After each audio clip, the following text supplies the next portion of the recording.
Did we start? Yes. Hello and welcome to an- another discussion in the SF Masterworks reading group. I forgot where to look for a second for where the recording has started. But yes, we read one book in the SF Masterworks collection every month in the order they were published as Masterworks. Today we are discussing Star Maker by Olaf Stapledon, who is a repeat author for us, I think. Is he the second repeat author we've had after Philip K. Dick? Have we? I think so. I can't think of anybody else. I'm just actually looking at the list though. No, there's nobody else that's been repeated yet apart from Oh, PKD. nice. Okay, interesting. And Oh no, you know, Alfred Bester. Alfred Bester. It's been on Bester, twice. yeah, oh yeah, Bester, that's right. we Yeah. had. Yes, yes. So the if you'd like to read any of these books along with us, if you'd like to read the whole thing with us, please, you're welcome to. If you'd like to pick and choose, I will tell you what's coming up next in just a moment because I did not pull this pull this page up like I should have. All right. I'm pretty sure the next one is Behold the Man by Michael Moorcock, who I'm It excited is. to read. Yes, I've never read anything by him. That should be fun. The Book of Skulls by Robert Silverberg, who is also an author that I'm interested in reading. And then the book after that is actually a book that collects The Time Machine and The War of the Worlds together, but we will be reading those over 2 months by H.G. Wells. That's that's the reading plan for the next 4 months. If you'd like to join us for any of these, please check out the Page Chewing Forum. That's where we do all the planning. Yeah, and that's pretty much it. We meet once a month. Jared, could you start us off with introductions? Well, not start, like continue, I guess. All right, restarting recording, and I'm Jared. I'm the fantasy thinker, and yes, please join us if you want to read along, and also from these podcast speculations with my two friends here, and also weekly polls with my friend Steve and Mike, and also the Oscar Project with my friends Steve and Chris, and so I'll doing a whole bunch of stuff on Page Chewing. Check it out. Jared's a busy man. Chris. You can find me at the Chronicle of Chris YouTube channel, and in comparison, that feels like not very much compared to Jared. Jared's probably left about 10 things off there as well. But yes, that But you many are of those in most of podcasts. those things. Yeah, I was going to say, and I'm also in most of those things. I just spend my weekends hanging out mostly with you two. I mean, that's pretty much true. Yeah, for me, that's a great way to spend my weekend. Yeah. But what was I saying? Yes, I would very much like to know what this guy has been smoking and how I can get some. The guy who wrote the book.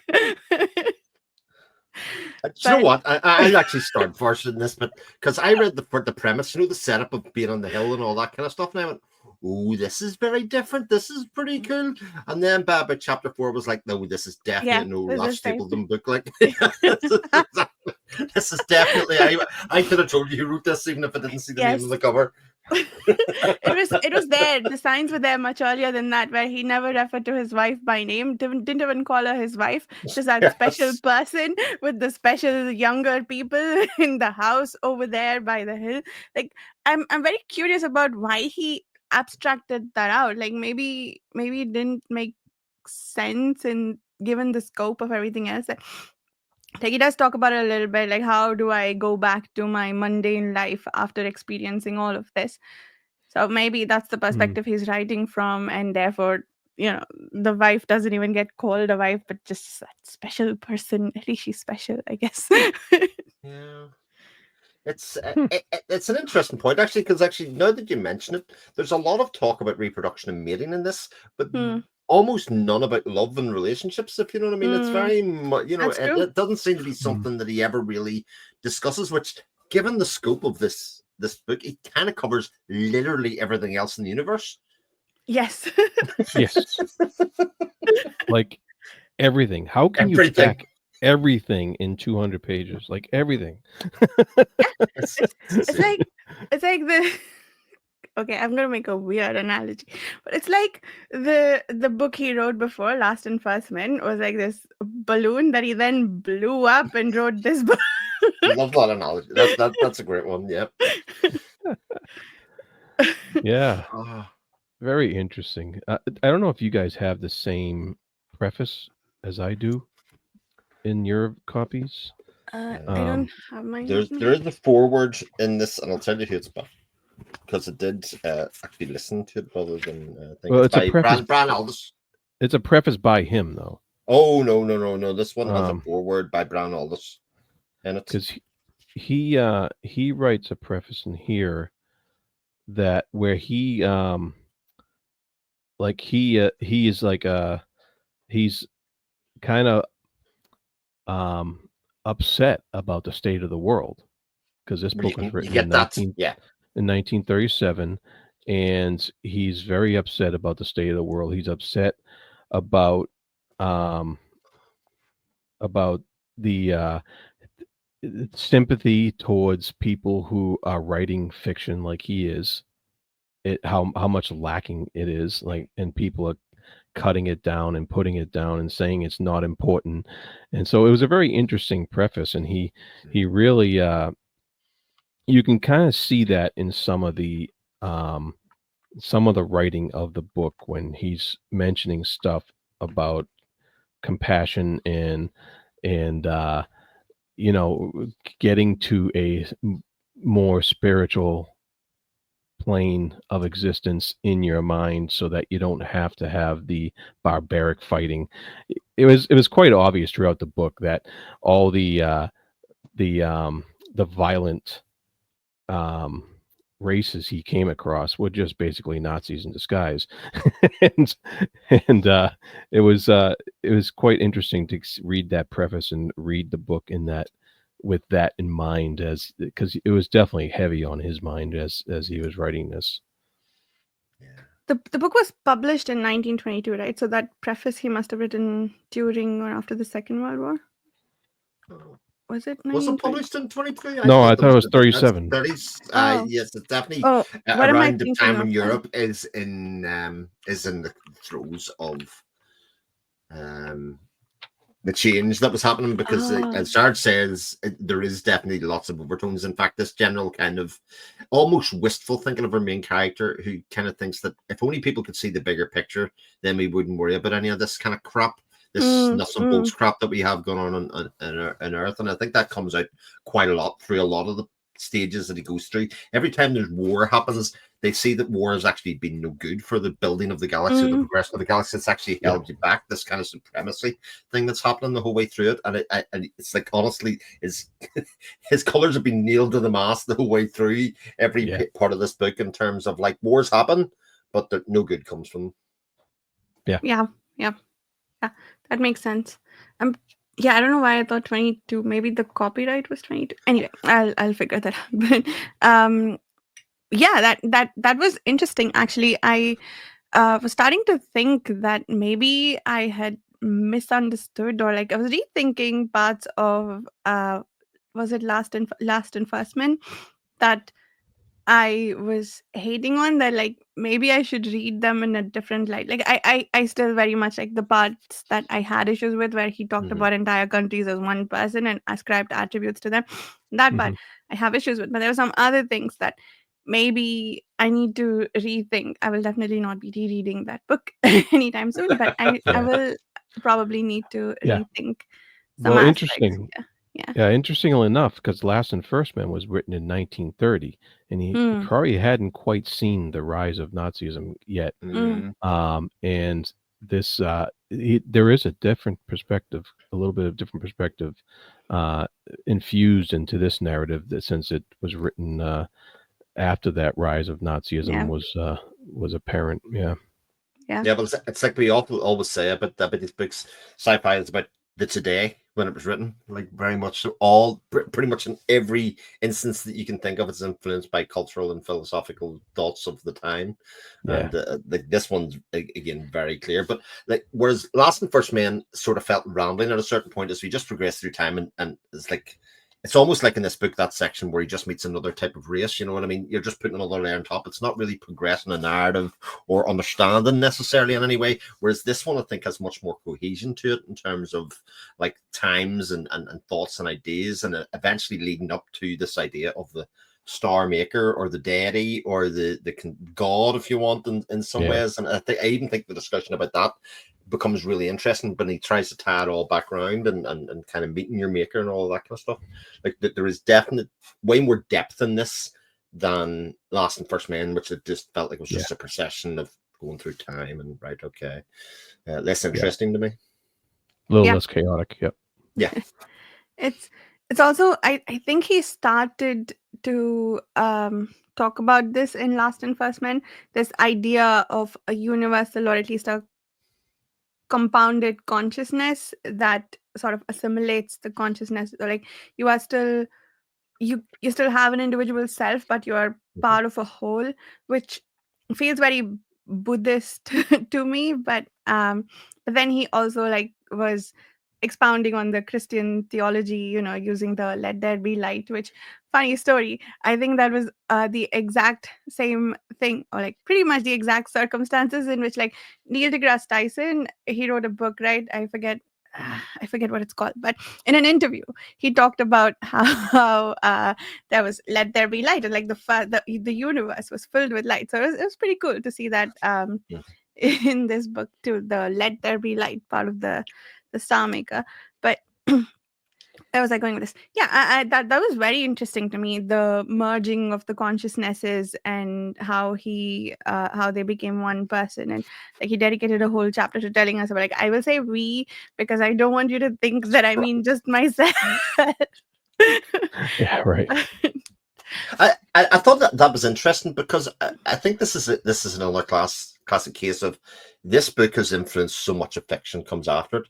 Oh. When he got to that part there, I was like, that almost didn't need to be said, but probably in 1937 it was a big thing, if you know what I mean, the separating of the we versus the I, because like cybernetics and all of that kind of stuff kind of comes off this idea that he had. So it's, again, very hard to split the fact of when this was written with kind of enjoyment or anything like that we're doing at the moment, but makes it utterly fascinating. Yeah, I definitely agree with that. I think especially like the stuff around the aliens, right? We've read, what, even just for the Speculative Speculations podcast, we've encountered at least 4 different weird species. Just Adrian Tchaikovsky has 3 different ones himself. And like I feel like this has to be one of the places where it all started, right? Like thinking deeply about what would work biologically for species, and like what societal structures you could use for said biological aspects.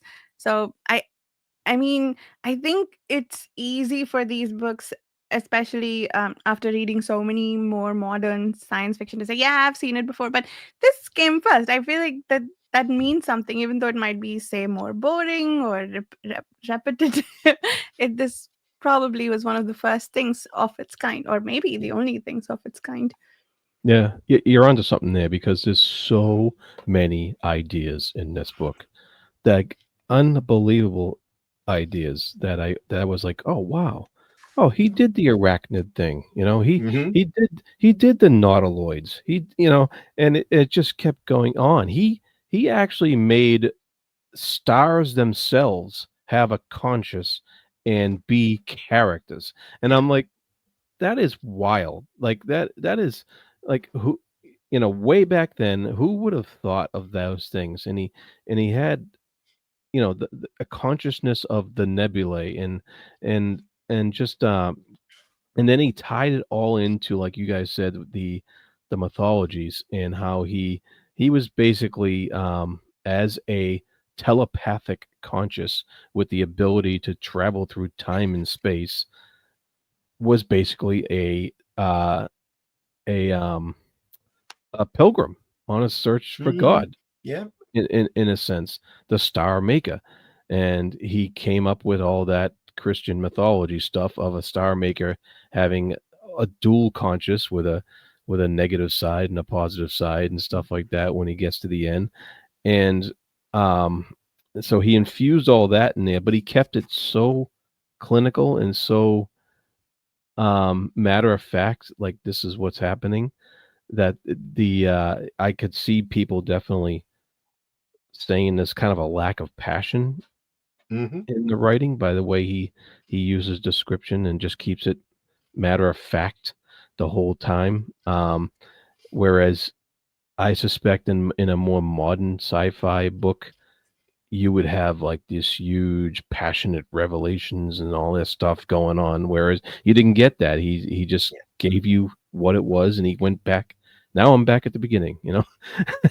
And but the ideas, there was so many. Yes.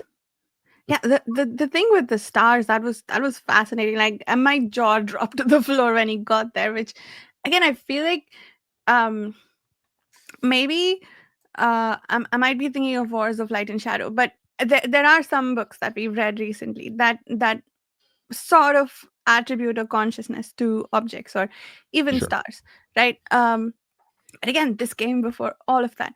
And that said, while I am fascinated by that idea, I can't say I was too pleased about just how he described the consciousness of the stars and the galaxy. It felt too human.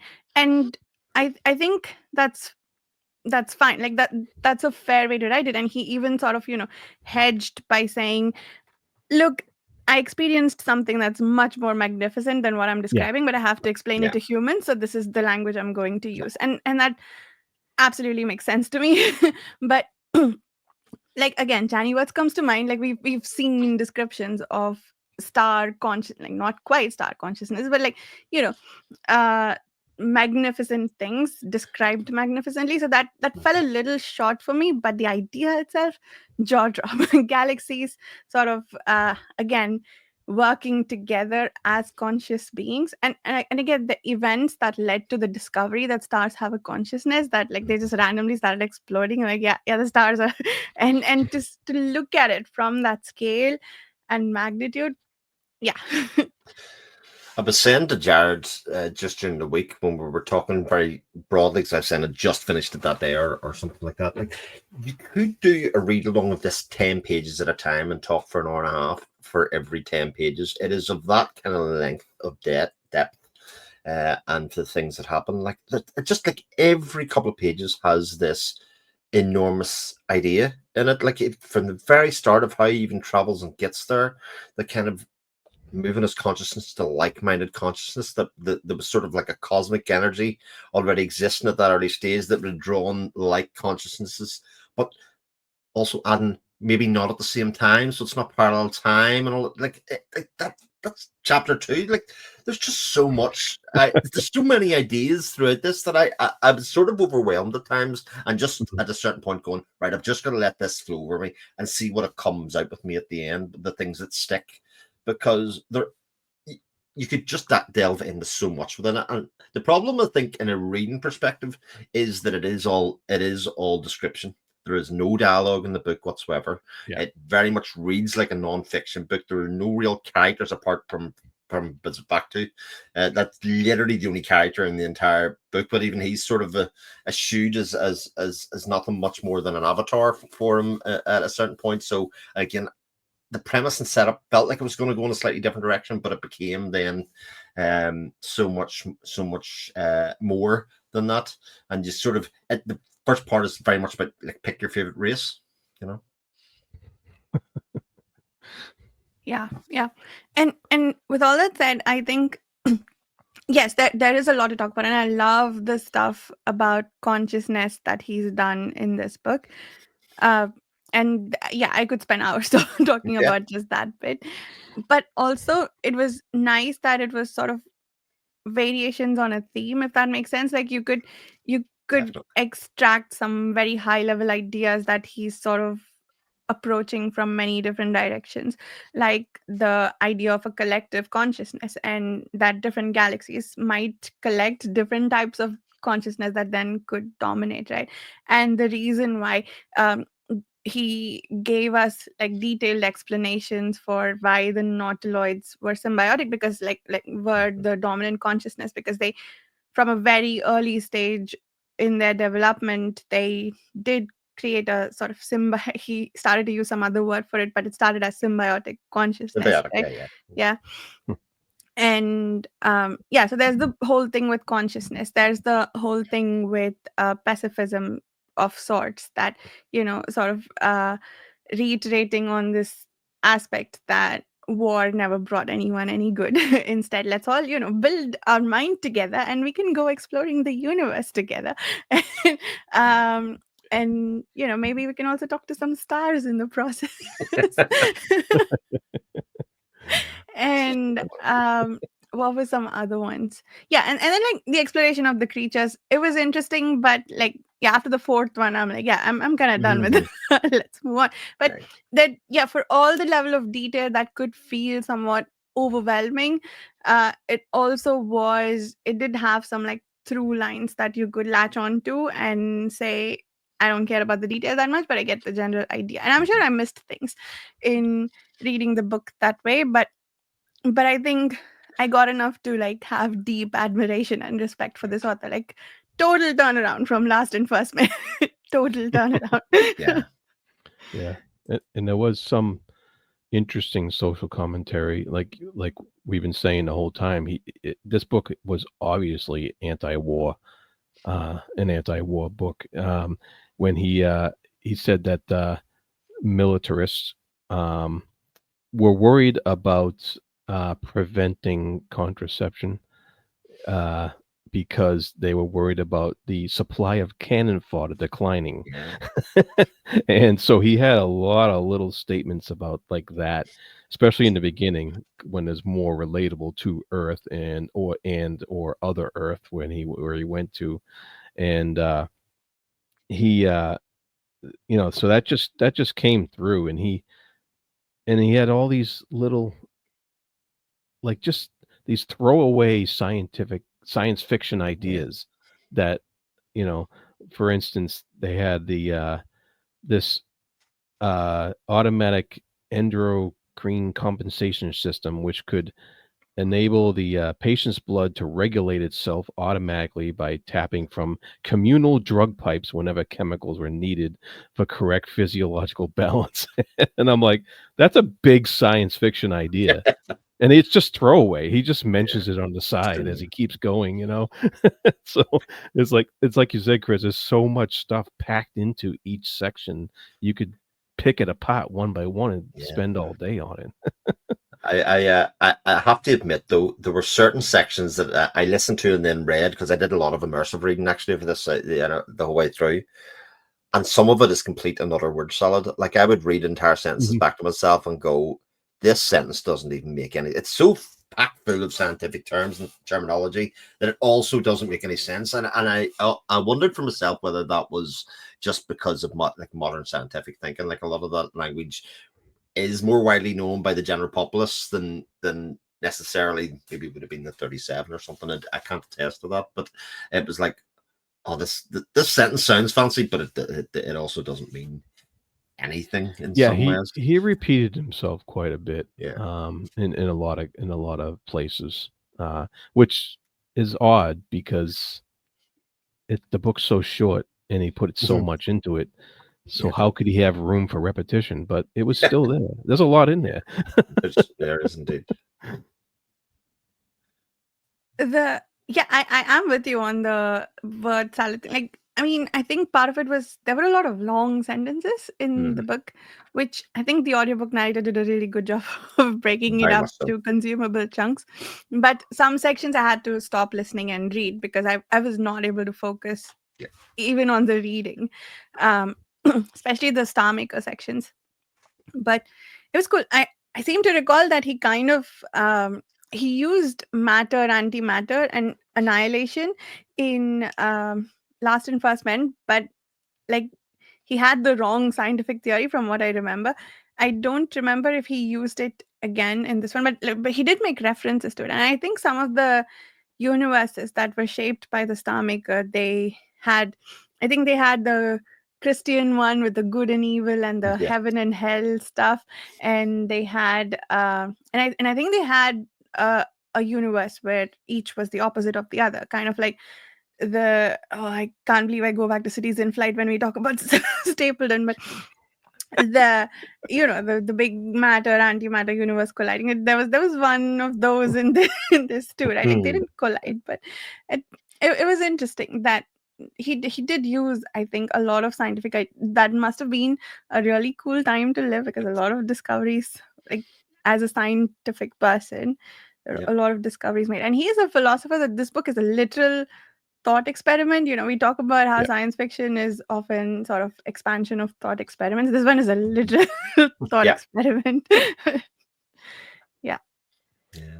One of the other big things that came out through me is the fact that each civilization or race has a finite amount of time. So we talk an awful lot about decay of civilization and decay of races, and actually they only last for so long because, and in a lot of cases, it was stuff that they did to themselves, through their choice, either through war or annihilation, or they failed to adapt to the changing environment around them or whatever's done. And I think that the bit that I think he was quite clever in how he did it, because I think he used the symbiotic race first. They introduced them to those first as setting the tone for how they did adapt well, so that when we got the later races and the plant men and the avian races and all of that kind of symbiotic races, that they didn't do the same, and that he was able to tie it back around to the symbiotic races, people who sort of had a lot of good stuff figured out. So we narratively set that out very cleverly, I thought, in terms of giving us an expectation and then being able to refer to it later and then have them sort of as the hero race at the end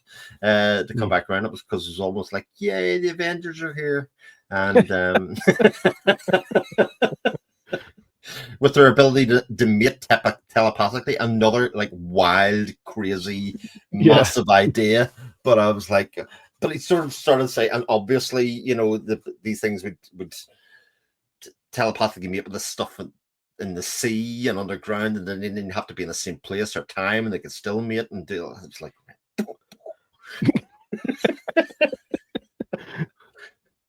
Yes.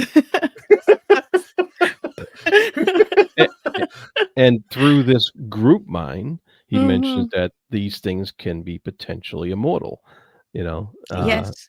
so it's just like, yeah, like you said, idea upon idea. Mhm. And Yeah. I don't know. I'd be curious to know if Tchaikovsky counts this book as one of his influences, because the thing about what's I might be mildly, like, I'll try to say this in a way that doesn't spoil Children of Time, but the thing where the nautiloids go and influence other races to be more peaceful, that feels familiar. Like, that feels a bit Tchaikovsky like. Mm. Yeah, it does. I thought about Tchaikovsky quite a bit while Yeah. reading this book, Yeah. because of the Children of Time series, and yeah, he even mentions one time here, not one step could we have taken without the constant support of those brilliant ichthyoid and arachnoid symbiotics who played a Mm. leading part in the history of our galaxy. Yeah. And that had Tchaikovsky written all over it, and Right? I'm Yeah, just like, especially the third book. did he read that line and decide to write this series?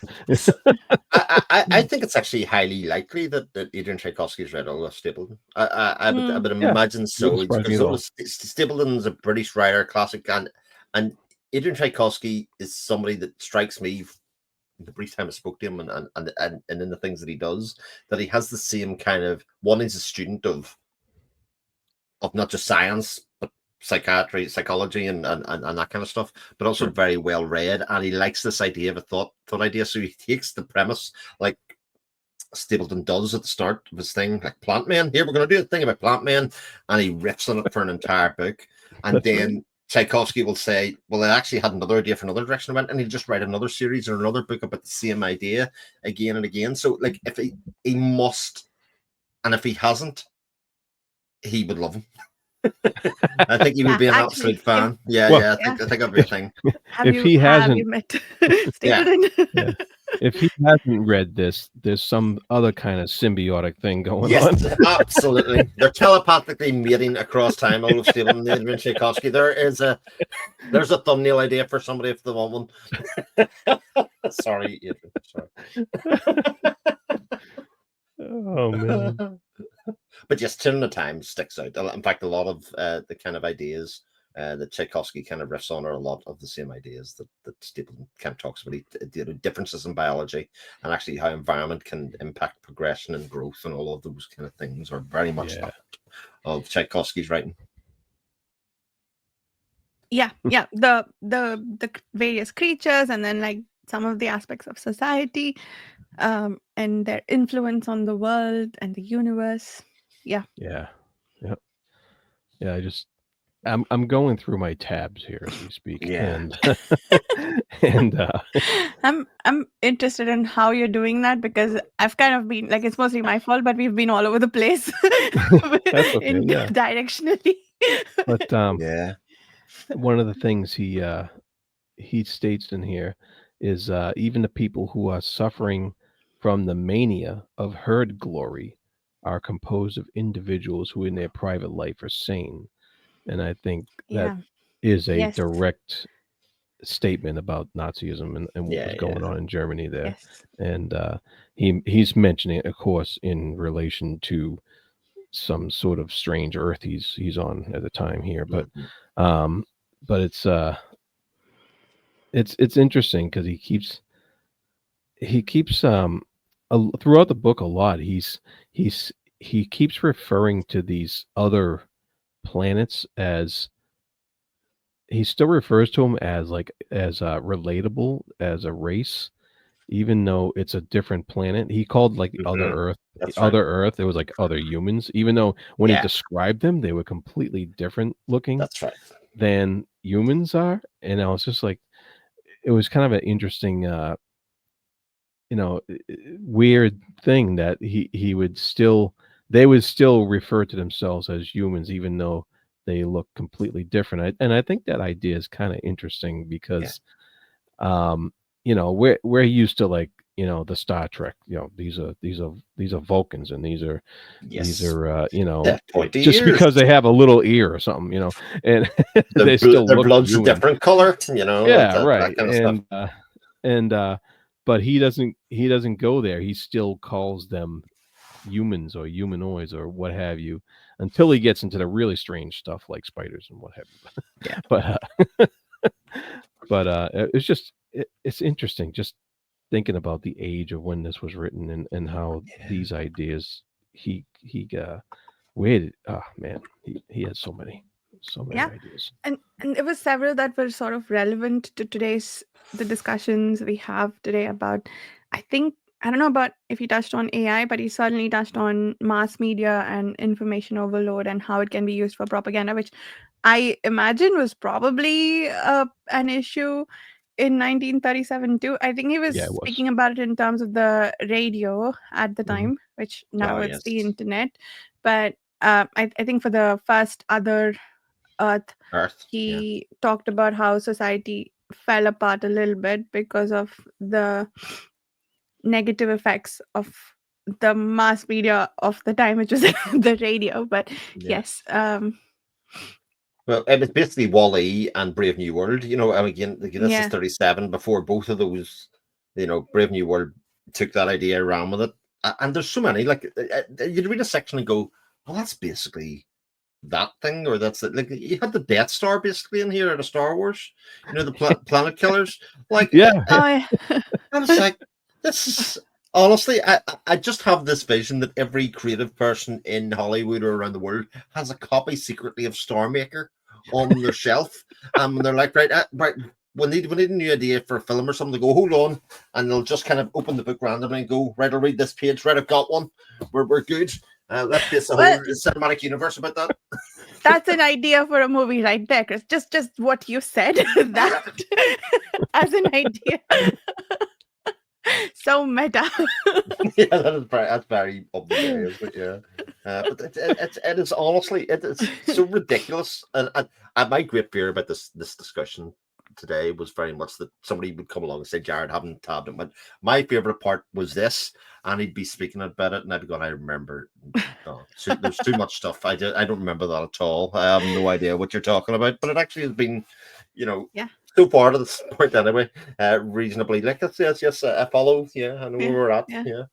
Yeah, and you brought up plant when I'd forgotten that was there. Like I remember again having jaw drop moments when I was listening to that bit. I And then he know. got like super detailed about the biology. I was like, yeah, no, just the idea is enough. Thank you. Let's move on.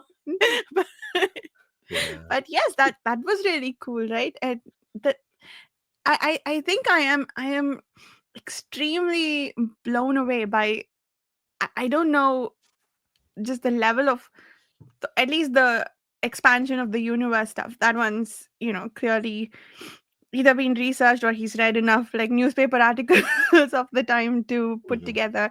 Like this is stuff that we still talk about today, right? That physicists are still working on and discussing. So that does seem coherent from what I know of the physics.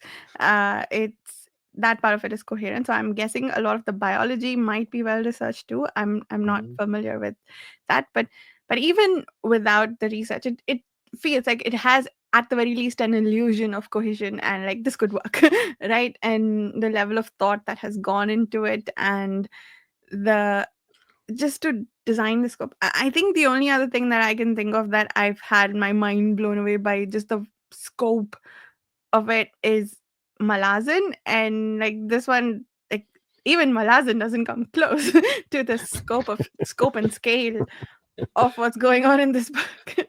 Malazan takes 800 pages to do it per book. This That's one true. does it in Yes. 250. Like it's just nonsense That's in true. some ways about how Yeah, dense it is it's and how ridiculously chock full of ideas. yeah, it's just well, it's universal Yeah. scope, and that doesn't get much bigger than that. And so it's crazy how big the scope is, and still towards the end of the book, you're getting titles like the supreme moment nears. Like we're Mhm. not even like done with being bigger. Like the book just gets bigger and bigger and bigger as we go on. Yeah. And go ahead. I was going to say, like, I keep on falling over the fact, like, rocket ships weren't a thing. Man hadn't gone to the moon for another, like, 30 years at this stage. And he's talking about the start of it flying backwards from the Earth through space. And I was like, this is insane. Like, can you imagine reading this at that time? Like, never mind, writing it. But if you just pick this up and were kind of making your way through it, you'd be just like, holy hell. It probably sold as you only need one book for the next decade. It's Star Maker. You can read a page a day and reread a page a day, and you'll have loads of thoughts and ideas and content and all that kind of stuff. Yeah. Yeah, and you can make 100 movies. 100 200, 250, I don't know, per maybe page there is a movie. movies that only started then as well. They Yeah. weren't too long in the go. Yeah. Yeah.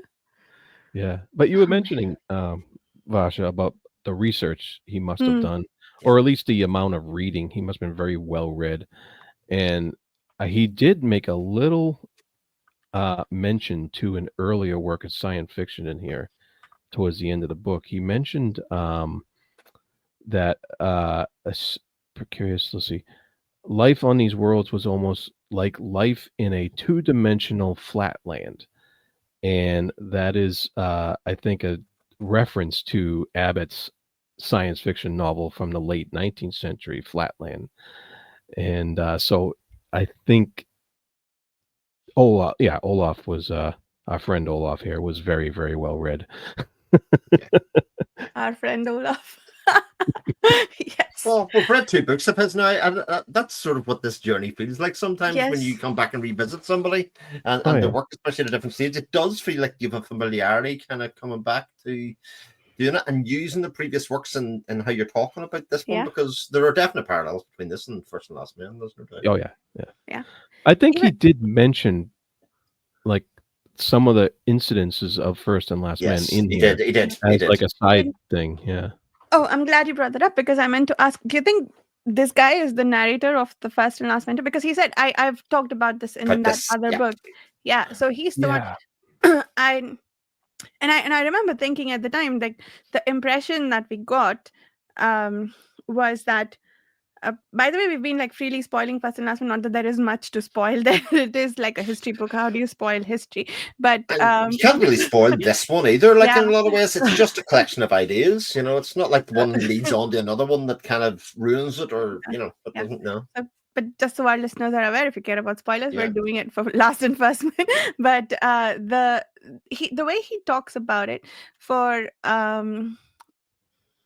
it felt like he was talking to us from the end of time, right? But then the human race comes to an end on Neptune, not nearly towards the end of time. Like it's very much in the early stages of the universe, or at least not towards the end of it. So I was confused about that, and I'm glad we got an explanation for it. Like, it was an explanation I didn't know I wanted, but it was an explanation I needed. Yeah. So, but okay, the other thing I wanted to talk about was, I kind of think I didn't fully appreciate it at the time, but to keep us grounded, he did make the star maker feel very human, right? Like this thing about how he's just playing with the early universes. Here he tied it up into knots and created a time loop here. He's just having fun with creation. We are all collateral damage. That's fine. Like a child star maker. I think, again, like there were parts of it that felt a little too human to me, but mostly I think he did a really good job of sort of treading that line of uh magnificence and humanity. Well, he kind of represents a different idea of God here, which again I thought was like very wild and big. It wasn't the all-knowing God, the creator who knows everything, creates the world, and then creates his playfield. It was very much more human, as has been alluded to. The Star Maker, the deity, kind of created things, made mistakes, started over again, did that kind of stuff over and over again, and it was sort of like, I don't think it was said this way, but it was almost as if it was different people or different contributors rather than just one person, if you know what I mean. The Star Maker, sort of like that collective thought that it was kind of using all of the inputs around it. Now, I don't think it necessarily said that, but it was sort of, that's the way that it read to me in some ways, which again is a very different idea, I think, than what a lot of other people would have been doing with about deities and God, and kind of expressing that. And the really interesting thing for me about it is he writes the book and he writes the thing in such a way that it doesn't insult people who are religious either. The two things are not they're not kind of saying, "Oh, I'm a scientist, I don't believe in God." It was very much kind of a synthesis of the ideas to say that these two things can happen at the same time. They are not necessarily mutually exclusive, which I thought was, again, very big idea and very well put together. Yeah. I thought that was very clever on his part. That he definitely wasn't seeking to alienate anybody from any walk of life. As he was going through the universe and trying to explain it, he did err towards a kind of Christian outlook in some cases, but he also infused a bunch of other ideas from other places as well. The whole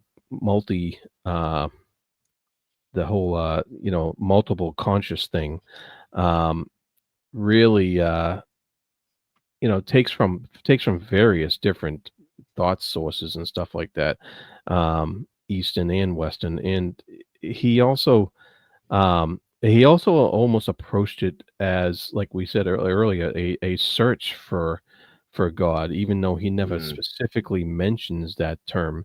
It's obvious that the Star Maker is a stand-in for God and searching for God, and that it's and he tells us right off the bat that it's not. It's this own creative being that inadvertently at some point created us, but also created all this other stuff in all his creative experiments, and has kind of a split personality problem every once in a while, and and it's kind of, and it's amusing because he's describing it, and at the time there's nothing offensive about it. There's nothing, and And I just liked how he put that together. Like you said, he put it together very cleverly. Mhm. And it was just like, I don't know, it reminded me a lot of the deist thought back in the early 17 late 1700s. The thoughts of deism, of how God created then just went away or what have you, and it's up to everybody else just to figure it out. Mhm. And how they kind of also tried to straddle the line of uh not alienating people and just not delving too much into having a rigid system of this is how it is, leaving the ideas open but explaining them in a way that just was interesting to read about, and not making any judgments and not making any definitive statements about how things should be. And I appreciate that. Yeah, definitely. Yeah, yeah. It almost felt like an explanation for the relig- religious lore and mythology, right? Like he put the words "Let there be light" in the Star Maker's Mhm. mouth, and Mhm.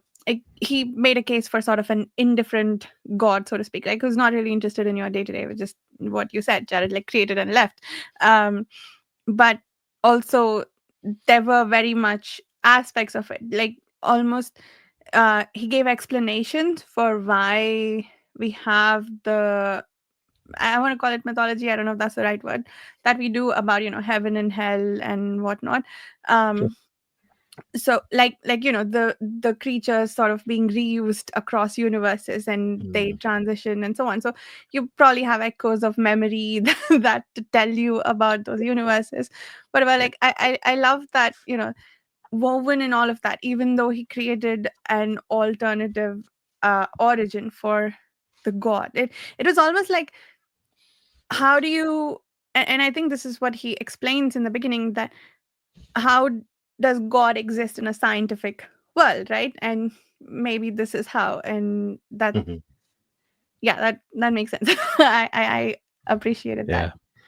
Yeah, that's like I think you mentioned the impressions or the things that stay with the human race over time. And I think that's another thing. Like Arthur C. Clarke stole that idea of impressions in what the human race thinks about things in Childhood's End, if you ever read that. Mm. And so it's like just more stuff that this guy had to have influenced going forward in the history of science fiction. Yeah. He also he addresses this idea of death as being not a final state, if that makes sense. So he talks about this way back early on in the book, I think maybe about chapter 4 or something from my notes, um, about the fact that he thinks he may be dead. Actually, he may be dead himself. And then when the annihilation of the stars and the conflict is happening about the higher order readers aren't worried about death, they'd rather die rather than contribute to war and doing that kind of stuff. And then the symbiosis of consciousness and all of that kind of stuff. But the fact that if we evolve or reach a higher state, death is nothing to be feared. Death is not a thing that will necessarily be the end of our civilization or our thing. It's just a natural form of state. And again, very evolved thinking and interesting philosophical thinking, Yeah. sort of presented along all of these other ideas.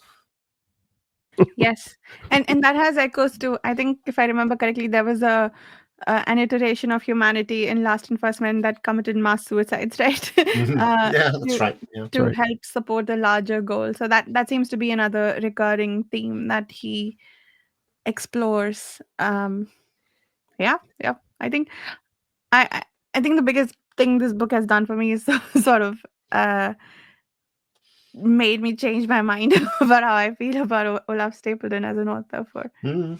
yeah, not the And biggest thing. Like I yeah, mean, it's as we said just before recorded, we rate each one of these. This is a book I find impossible to rate, and that's why I mm, just generally hate reading books in general, because yeah, on one level this is like unbelievable god tier level genius, yes, page after page after page after page. It's not easy to read. In fact, if I hadn't been doing this discussion, I probably would have read this over the course of about a year in like little bits, if you know what I mean, because to do it in a shorter space of time feels a lot. Having said that, this discussion is proof to me that actually doing it in that way, you retain far more of the bigger ideas than you do, because there's certainly a lot of sections I was worried, like, I'm never going to remember this, for a discussion or to be able to talk about in any kind of length. But because we have these discussions, it always surprises me how much kind of comes to the fore, and how one person can say one thing and something that you thought you'd long forgotten kind of comes back in. Yeah, you just grab it, and it's I just think it's so interesting and fascinating about this. Is a started writing that just wouldn't happen. This would never be published today. Just absolutely no way at all. Nobody would go near this, because it eschews everything that you're supposed to do in modern writing in a lot of ways, about having a narrative fed through and all of that kind of stuff. But in the same stage, it can be impressive and expand the mind in all the right ways that good literature does. Yeah. There's no likable character to latch onto. No. There's no, there's no real like plot to follow that you're wondering what happens next. He pretty much tells you in the title what happens next, and it's not like what happens in a mystery. It's here's the next stage of history, and so you're right. I don't think it would go over today. I don't think it would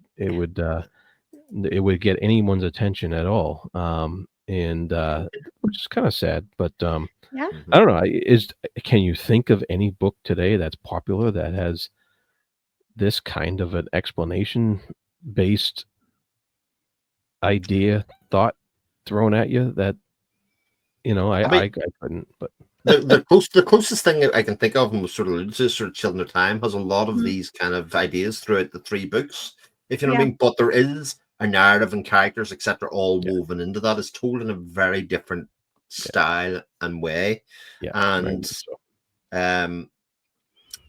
I think that's an evolution of this kind of idea, and why Adrian Tchaikovsky is so beloved by an awful lot of people that read science fiction, because this idea of riffing on an idea or a change from our society into something else is something that will always be fascinating. Yeah, I mean, even Erickson's Rejoice was a thought idea, a thought. What do you call it? Thought experiment. Yeah. But even that, the main character Samantha in that was a very enjoyable character to read. So it wasn't like this where it's like, there's nobody here that you care about, and it would be called a bold choice to never name your main characters, which I guess Vandermeer does, but you get attached to like there are things to like you think of them as people, right? Not these consciousness. Like you don't even think of I didn't think of the main guy at all, like just something floating. In my head, it was the author talking far more than the person we are supposedly following, right?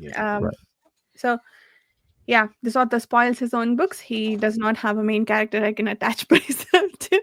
There's too much exposition. He tells, does not show. Yeah. But all said, it's freaking brilliant. There was one other real section that resonated with me, again, the commentary on thing. So how he deals with racial prejudice and cultural prejudice in The Other Earth with the idea of taste.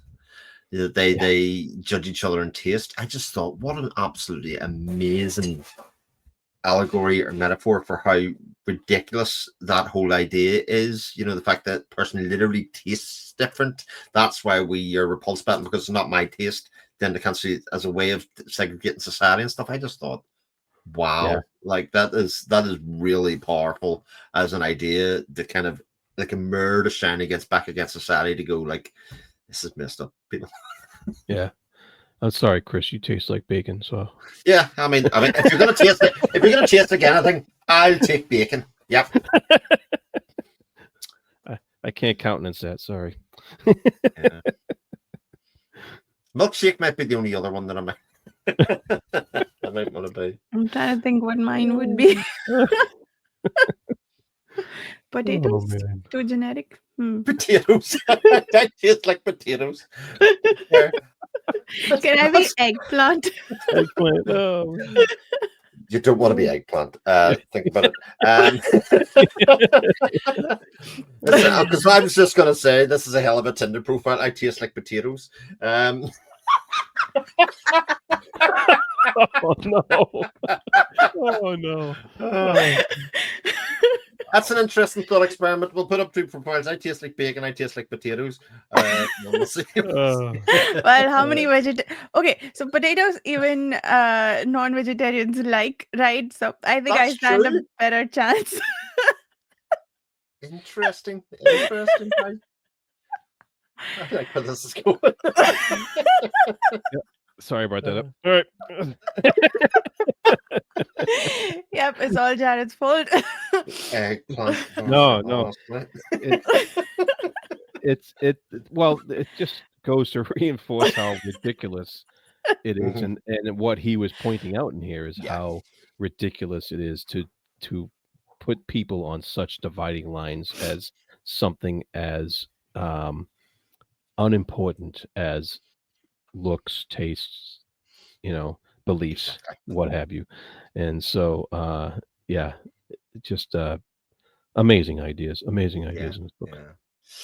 And the last thing I sort of want to say, because again, we do these streams together, and it's not every book where this is relevant, but I sort of look at the 3 of us, and if Livia had been here, Susanna, etc., we've such a broad swathe of cultural backgrounds and all of that kind of stuff. I think this book is a sort of like magnificent talking point about all of that kind of stuff, and how we would bring our own perspectives and our own backgrounds sort of to a book like this, and how we read things either completely the same regardless of that, or slightly different because of those. And I think, really, really interesting. I might have to change my rating, as often happens at the end of these conversations. Interesting. Yes. Yeah. I think enjoyment wise, it wasn't very high for me. But in terms of ideas, and I don't know, I waver back and forth between being objective and subjective on these ratings. But this one, yeah, it kind of has to be masterwork. Can't call it a masterwork, but it is. But I have to say, there are ones that I have rated very highly that this one I will remember much more from. Whereas Last and First Men is sort of forgettable to a certain point. Like the general idea and what he tried to do, I know exactly what that's about. This one has ideas and things that I'll probably think about a lot more than even some of the other more kind of famed books maybe in this list that we've read so far. Yeah, I agree. Yeah, well, the next star you talk to, Chris, you'll know what to say, right? When I become a star, that's the kind of idea, when that happens, is Yeah. Yes. Ooh, I like that. I don't know. Do you guys have this? I don't know if it's part of our mythology or if it's just something that I got from a movie. But when people die, they become stars in the sky. That's right. So all right. Well, you rock up into the consciousness and go, "You'll remember me. I taste like bacon." All right, don't go dying on us anytime soon now. Don't make the sky taste like bacon crisp. I'll be walking up going, "It smells like potatoes. It's March already here." You haven't pictures yet, Jared, by the way. What's that? You haven't pictures yet? Yeah. Oh, no. I'll abstain. Jared is obviously a filet mignon. Will choose for you. Okay. All right. Once again, the next 3 books we'll be talking about will be. Sorry, did anyone have anything else to add, or are we? Okay, sounded like we were about to wrap up. Yeah. Behold the Man by Michael Moorcock for May. Actually, we're recording this in May, but this was April's book. The Book of Skulls by Robert Silverbug in July. The Time Machine in August, and The War of the Worlds in September, both by H.G. Wells. Yes, and thank you so much for listening, and we'll see you next month. Bye.